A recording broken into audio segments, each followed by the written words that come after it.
And then they only talked about one other thing, right? Yeah, something I don't know if anyone knows about Supergirl. Supergirl. So before we talk about this big chunk of footage they showed us, I should mention that they then, following the theme of the night where they brought all the stars, they brought out Gillespie, the director, and they brought out Jason Momoa and Millie Alcock came out. On a motorcycle. Momoa came out on the Lobo motorcycle. On the Lobo motorcycle. Like, that was pretty badass. He came out on the Lobo motorcycle. I will say this, though. The first things first. I think Millie Alcock is a wonderful actress. I loved her in House of the Dragon. I think she's going to be a great Supergirl. She's clearly not comfortable on a stage in front of people. Yeah. Like, that's where Tom Cruise, that's his home. Yeah. Affable, charismatic. Yeah, like he's right at home on a stage in front of people. You could tell that's not where she lives. Right. And she's young-ish. She's youngish, but she was not comfortable.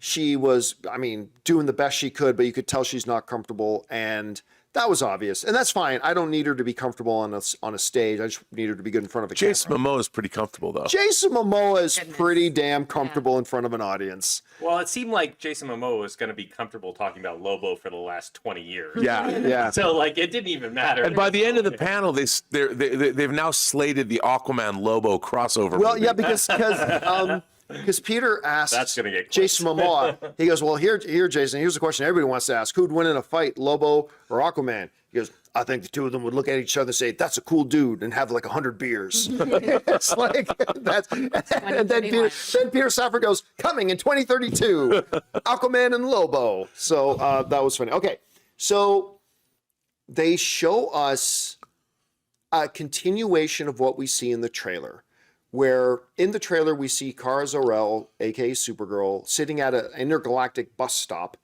and the bus lands, and now what they showed us is the full scene that happens. She's on this bus, intergalactic bus, traveling across the galaxy.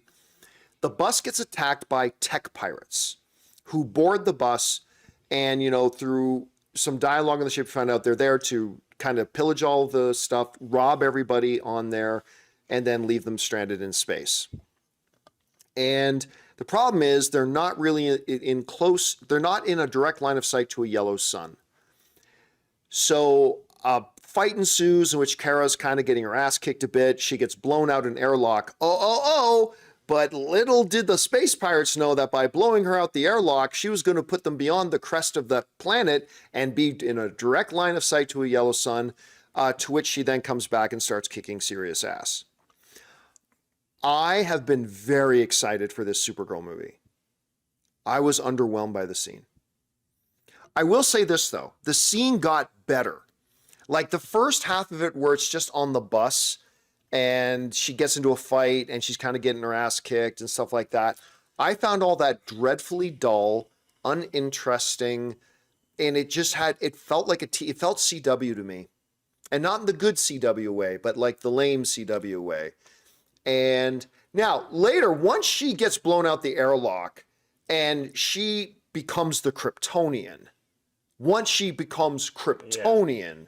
badass. Then it gets pretty badass. And then, she's having this, her now battling this pirate ship and stuff like that. It got pretty good, but I had already lost a little bit of my enthusiasm by that point. So, again, and I'm saying this as somebody who has been a big flag-waving cheerleader for this movie. So I just hope the movie more reflects the second half of that clip more than the first. I will say this, though.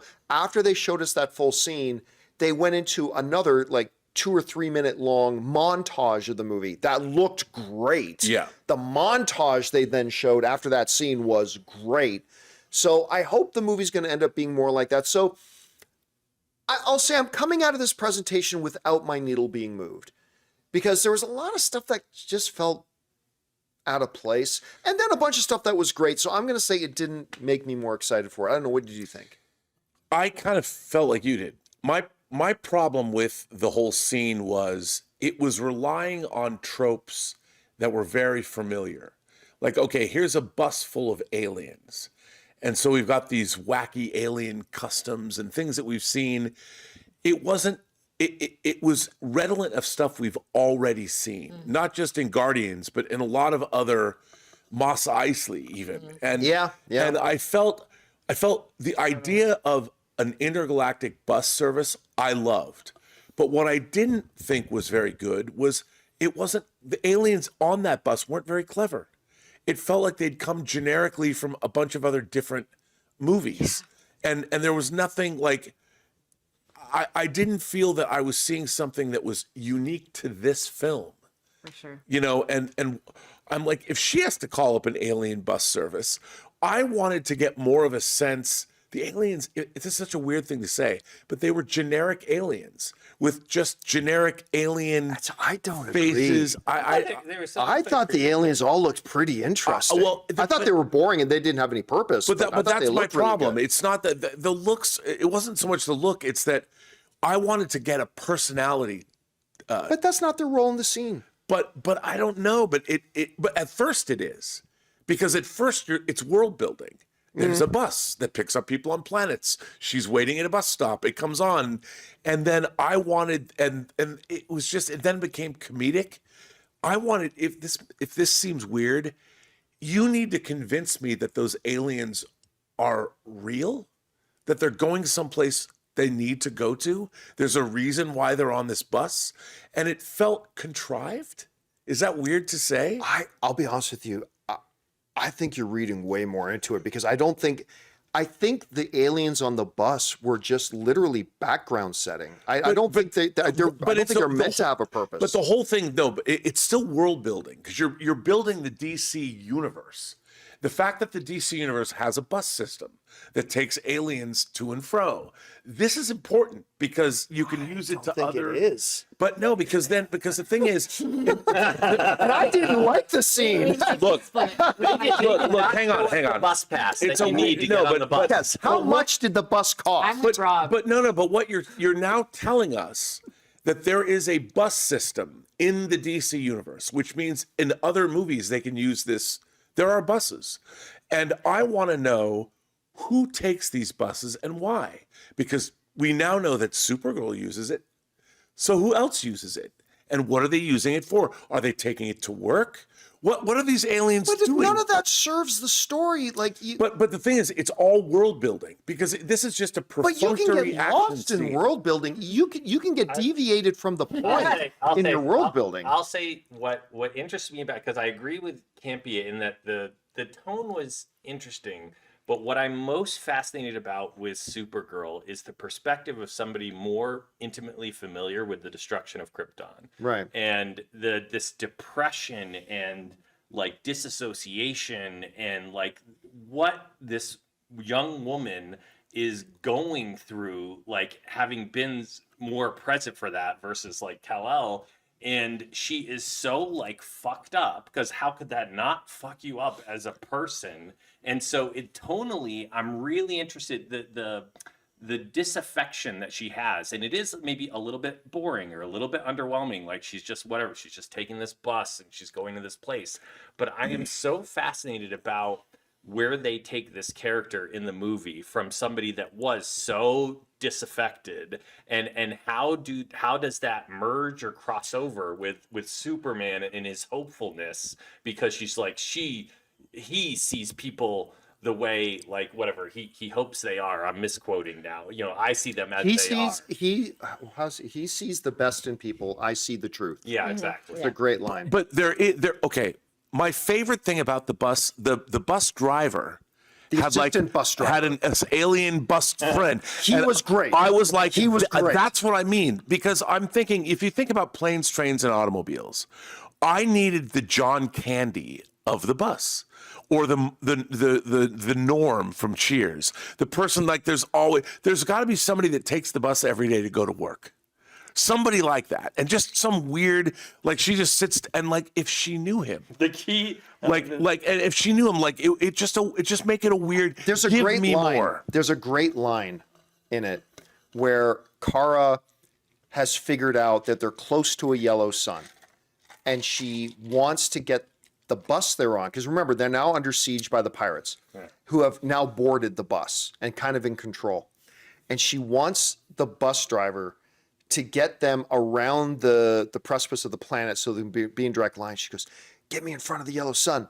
And the assistant bus driver, this little character, The salacious crumb of the bus. has this line. He says, "I would, but I don't have engines or balls." And I thought that was a great line, Great line. in the midst of something like that I the didn't. little Babu Freak. That's The exactly Babu- what he was. the bun. Supergirl's Yeah. version of Babu Freak. Yeah. But that is where I know you're like, it doesn't matter, but I am with Rob here. I think you take Supergirl out of this scene that we saw and you put Peter Quill in.